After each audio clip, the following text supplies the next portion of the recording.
Amerika Serikat dipastikan akan punya presiden baru. Rakyat Amerika Serikat pun menggantungkan harapan besar pada Joe Biden untuk menyatukan kembali bangsa yang terpecah saat Pilpres berlangsung.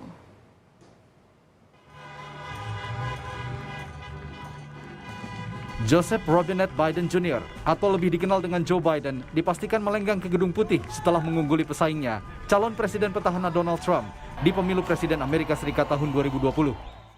Dengan 290 suara elektoral yang diraih Biden, Donald Trump dipastikan tidak akan bisa menyusul raihan suara elektoral Biden. Donald Trump sejauh ini mengantongi 214 suara elektoral. To introduce the President-elect of the United States of America, Joe Biden.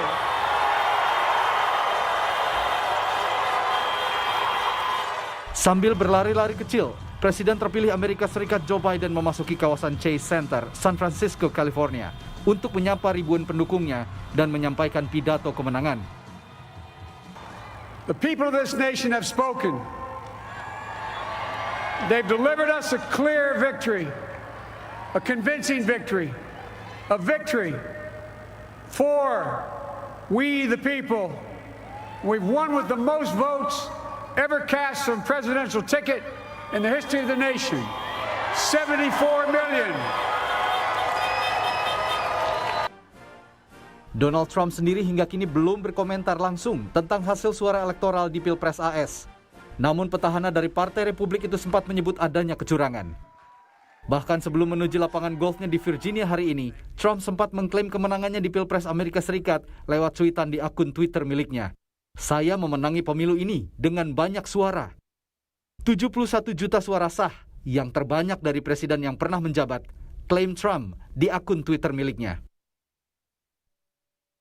Pendukung presiden terpilih Joe Biden di New York, Amerika Serikat merayakan kemenangan Biden dengan berkumpul bersama. Sejumlah pendukung Biden berharap pemerintahan yang akan datang bisa kembali menyatukan warga Amerika Serikat yang terpecah selama Pilpres dan memerhatikan hak warga minoritas di negara tersebut. It's all about unity. We've been going through a crazy year this year. Everybody's been all separated, whites, blacks, and it was really stressful, especially going through a pandemic. So I'm glad that he's talked about unity and trying to get Corona back on track and back in so everybody can just go back to normal lives. Because 2020 has been too stressful, and I'm glad he's going to stand up for black and browns. I'm really happy about that.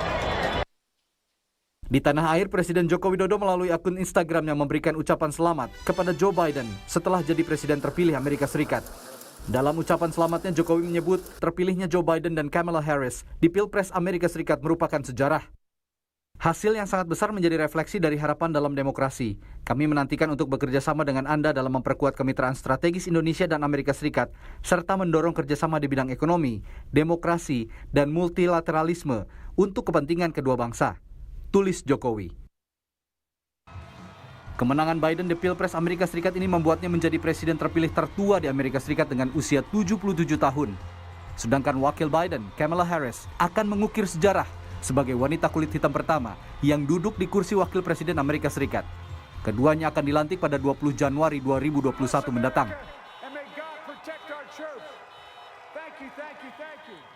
Lalu bagaimana masa depan hubungan politik serta ekonomi Amerika Serikat dengan Indonesia setelah nantinya Desember mendatang, maksud saya Januari 2017, Joe Biden dilantik menjadi presiden. Kami bahas hal ini bersama peneliti senior Departemen Hubungan Internasional dari Center for Strategic and International Studies CSIS, Evan Laksmana. Selamat malam, Bung Evan. Selamat malam.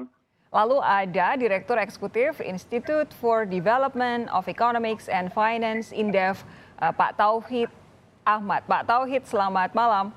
Selamat malam Mbak Sofi, apa kabar? Kabar baik saya, Anda juga semoga sehat. Pak Tauhid, saya mau ke Bung Evan lebih dulu ya. Bung Evan, ini Joe Biden sudah dipastikan akan jadi Presiden Amerika Serikat selanjutnya. Selama ini sikap-sikap Biden yang ditunjukkan dari semenjak menjadi Wakil Presiden era Presiden Obama dan juga beberapa kali sebelumnya menjadi anggota Kongres, apa yang bisa Anda baca soal kecenderungan kebijakan luar negeri Joe Biden nantinya? Saya rasa ada dua hal yang utama. Yang pertama adalah memutar kembali berbagai kerusakan yang terjadi selama 4 tahun terakhir di bawah Trump. Yang kedua tentunya adalah kalau kita lihat dari tim kampanyenya Biden, terutama tim foreign policy-nya, saya rasa cukup kelihatan bahwa akan ada banyak kesamaan menurut saya dengan kebijakan dan strategi dari era Obama. Karena key officials dari era Obama pun juga menjadi bagian dari tim kampanye Biden.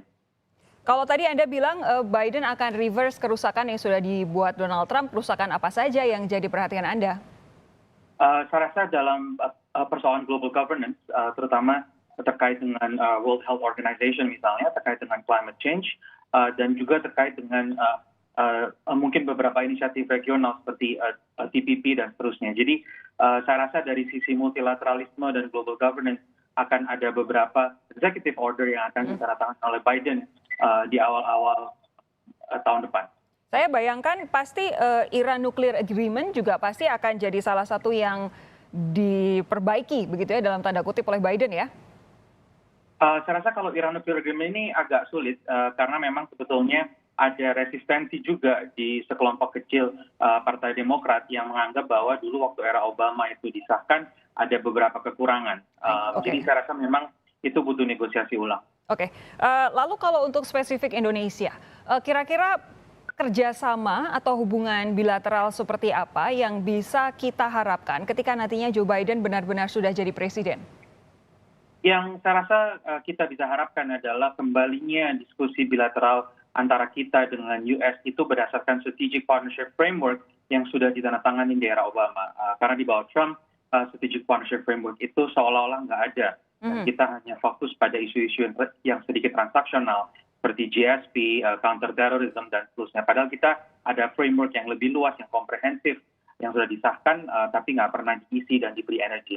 Oke, Bung Evan, saya pindah ke Pak Tauhid dulu. Pak Tauhid, kalau dari sisi ekonomi, kira-kira nanti pemerintahan Joe Biden dan Kamala Harris akan tampak seperti apa?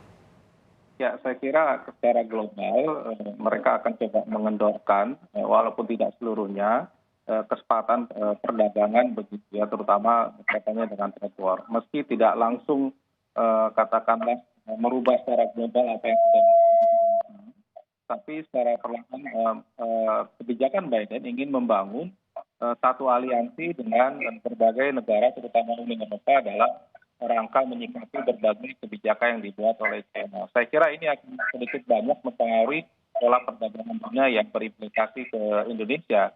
Yang kedua, tadi disampaikan juga bahwa ada pola baru bahwa Biden juga akan mengikuti Trans-Pacific Partnership yang dikhususkan oleh Obama dan yang membuat pengaruh pada kesempatan perdagangan yang sifatnya multilateral, timbang bilateral dengan Indonesia dan Amerika, tapi ingin mengajak pada wilayah yang lebih luas. Ini tentu saja satu kesempatan apabila memang kita siap untuk memasuki satu kawasan perdagangan yang lebih spesifik pada wilayah Pasifik. Nah, perubahan ini tentu saja tidak mudah dan memberi konsekuensi bahwa ke depan perdagangan akan juga lebih berat begitu. Kemudian yang ketiga saya kira berkaitan dengan investasi. Kalau kita lihat dalam perkembangan investasi sebenarnya Elatra, investasi di kita itu cenderung meningkat ya. Sama manufaktur, kemudian juga manufaktur, pertambangan, non-bank. Jadi itu meningkat. Tetapi justru dengan era Biden, mereka ingin menguatkan investasi di negara mereka ketimbang keluar. Nah, ini saya kira jadi perhatian yang saya kira perlu ada upaya-upaya pemerintah memperbaiki. Pak Tauhid, sebentar.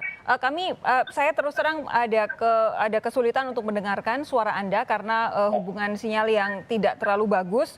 Ada baiknya kita jeda dulu di sini untuk memastikan teman-teman dari studio bisa mengontak ulang Pak Tauhid supaya penjelasan Pak Tauhid tadi yang cukup komprehensif bisa lebih terdengar oleh pemirsa. Saudara jangan kemana-mana, sesaat lagi akan saya teruskan perbincangan saya dengan dua narasumber ini. Tetap bersama kami di Sapa Indonesia Malam.